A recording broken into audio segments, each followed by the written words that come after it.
simplemente incorpora autores occidentales que, por alguna razón, Zubiri considera cercanos a esa línea de pensamiento, a esa, digamos, ontología que Zubiri expone en esas páginas.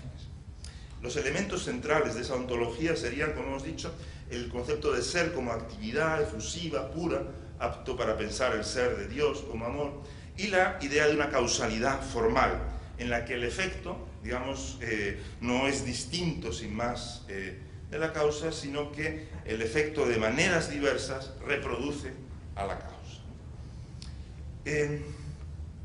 Claro, en esta interpretación Zubiri puede incluir mucha teología contemporánea, es decir, por ejemplo, la Trinidad. Pues en la Trinidad, pues como dice Zubiri, el amor como pura actividad es el principio de la vida trinitaria, de tal manera que cada persona no puede existir sino produciendo la otra.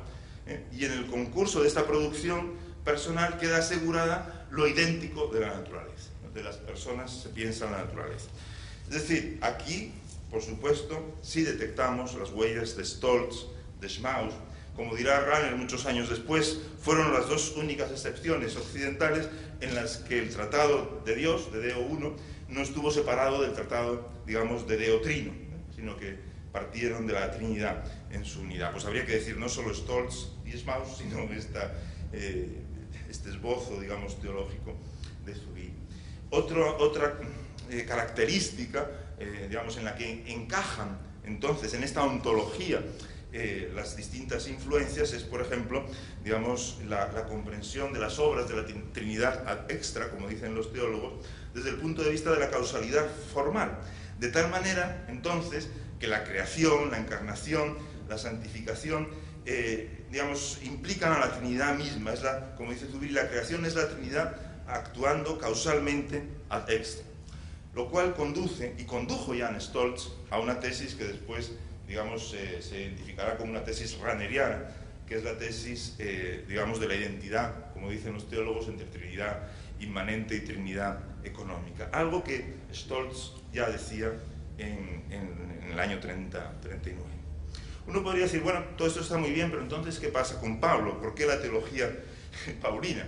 Pues sí, de hecho, si uno ve ese texto digamos, de Naturaleza e Historia de Dios, pues realmente uno Zubiri dice, no, son unas reflexiones en torno a algunos pasajes de la carta a los romanos, pero después no es la carta a los romanos, es todo el corpus paulinum entero, y no es solo Pablo, sino que es Juan, y no es, digamos, solo Juan, sino Zubiri llega a decir, bueno, el entorno de ese entorno a los romanos, pues es el Nuevo Testamento entero, es el entorno del Nuevo Testamento entero. Y no solo eso, sino, como dice Zubiri, son los textos del Nuevo Testamento tal como fueron leídos por la tradición griega. Y habría que añadir, tal como Zubiri, según la ontología implícita en la tradición griega, según la interpretación de Zubiri. Y habría que añadir no solo esa ontología, sino Ricardo de San Víctor, Alejandro de Ales, etc., ¿no? Schmaus, Keller, Stolz. ¿Dónde queda entonces la teología paulina? ¿Por qué Pablo? Bueno, es que lo que pervive aquí es lo que estaba ya en el curso del año 34 sobre helenismo y cristianismo. Es decir, digamos, Zubiri entiende que en Pablo tenemos una especie de catequesis viviente dedicada a la formación de iglesias que no están fundadas en ritos o en una práctica, sino en, y dice Zubiri literalmente, en una transformación radical de nuestra existencia entera, consecuencia a su vez de una transformación de nuestro ser entero, de una deificación por su unión con Cristo. Es decir, la lectura de Pablo se mantiene, es el interés ontológico en la transformación, digamos, del creyente, el interés en la transformación ontológica del creyente, y eso es lo que Zubiri encuentra en Pablo, ¿no? Y ese es el motivo de seguir hablando de teología paulina en ese tiempo. Claro, Zubiri añade que ese Pablo se puede leer como un administrador de los misterios de Dios, ¿no? Y aquí entraría una interpretación muy discutible, por supuesto, en términos actuales de Pablo, en el sentido de que ese término misterio pueda incluir o pueda referirse a los sacramentos, o como dice Zubiri, no está excluido el sentido de misterio como sacramento. Entonces ahí, y nada más que ahí, es donde Zubiri asume la teología de los misterios, la lectura que Castle hace, pero la asume críticamente. Es decir, Zubiri dice que va más allá de la causalidad formal de los griegos, incluye causalidad, digamos, ejemplar, es decir, sería una lectura más bien platónica, y en la causalidad ejemplar, claro, se requiere, digamos, que aquello que ha tenido lugar en la redención esté presente completamente, en todo su despliegue, como dice Zubiri, en el sacramento. Algo que, por supuesto, es el punto decisivo que separaría a Castle, pues, en fin, de la lectura usual de Pablo y de la lectura que hacen también, según Zubiri, los padres griegos. No solo eso, Zubiri en esa época sugiere una alternativa que es la de la causalidad intencional que había propuesto el cardenal Villot, y que Zubiri, es interesante esto, es esa causalidad intencional que Villot desarrolla a propósito de los sacramentos, incluye conceptos tales como causalidad dispositiva y exigitiva, eso sería la causalidad intencional, que después Zubiri va a utilizar en su filosofía a propósito, por ejemplo, de la evolución, ¿no? Son conceptos que se mantienen en la obra de Zubiri por otras razones. Sin embargo, Zubiri, aún aquí, respecto a Villot, digamos, propone interpretar lo de Villot desde lo que él ha dicho, desde la causalidad formal, que según él es lo que caracterizaría a la teología griega. Es decir, tanto Castle como Villot, como otras influencias teológicas, son incorporadas por Zubiri a su perspectiva fundamental, que es la deificación. Es decir, no se trata de leer la deificación desde una determinada teoría de los sacramentos o cosas por el estilo, sino leer esas influencias como posibilitadas, incorporadas a una intencionalidad de Zubiri previa a esas influencias, que es la de pensar el cristianismo desde el punto de vista de la deificación, lo que después llamará deiformación. En cualquier caso, habría que decir que la posición de Zubiri en Dios y la deificación en la teología paulina no es la posición propia de Zubiri. Zubiri insiste que son lecturas históricas y hay algunos aspectos, digamos, de diferencia. Si Zubiri hubiera elaborado una teología propia, mi impresión es que Zubiri recurre a esa interpretación de la ontología griega porque digamos, de la teología griega, porque aún no dispone de una propia filosofía, y hace una lectura, digamos, en esos términos, y los términos de esa interpretación. Zubiri, si hubiera querido elaborar una teología a la altura de los años 40, digamos, hubiera incluido sus conocimientos de la mentalidad semita, del mundo oriental, que ya ha utilizado en trabajos anteriores.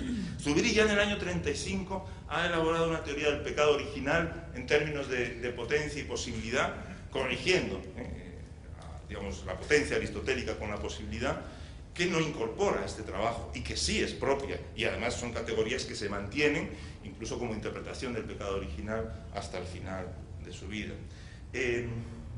Los padres griegos parten del ser de Dios, del ser efusivo de Dios, pero como dice Zubiri, no distinguieron al hacer esto entre la ontología sobrenatural y lo que Zubiri dice se podría llamar una ontología racional del ser finito. Es decir, Zubiri no va a hacer este tipo de ontología sobrenatural partiendo del ser de Dios.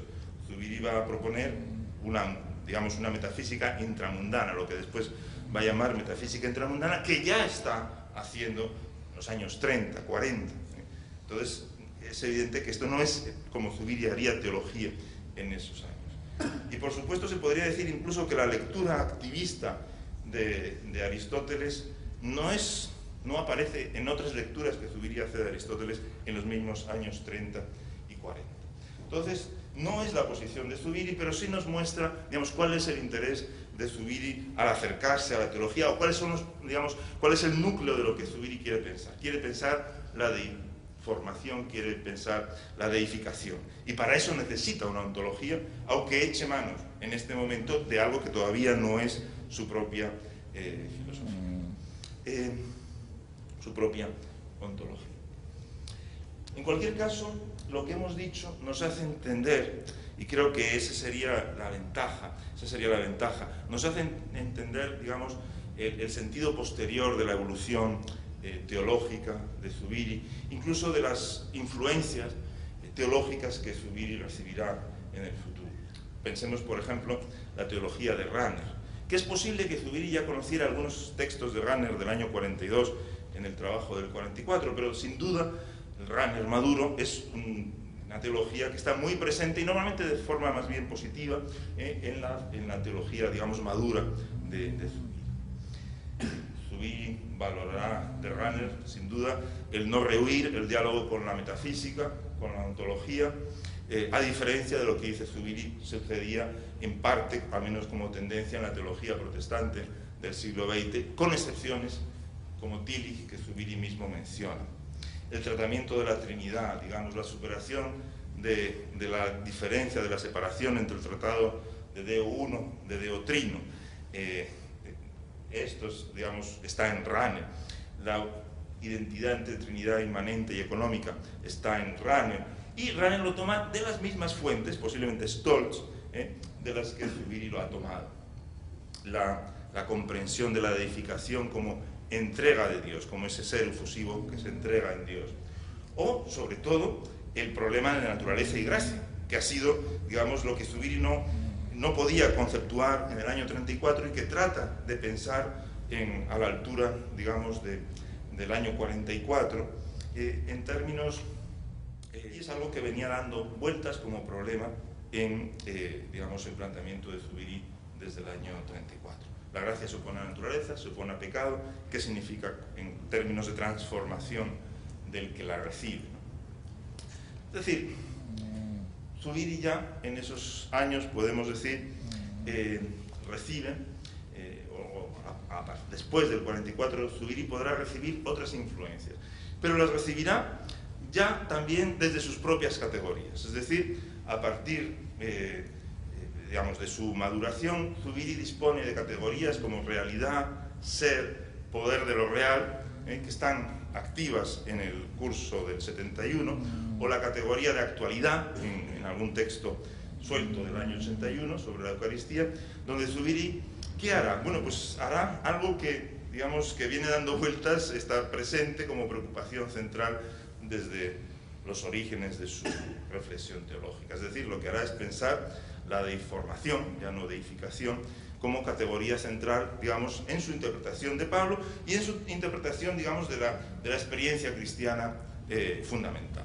Entonces, bueno, pues eso sería un poco lo que tengo que compartir, por supuesto de una manera muy rápida, pero la idea sería esa.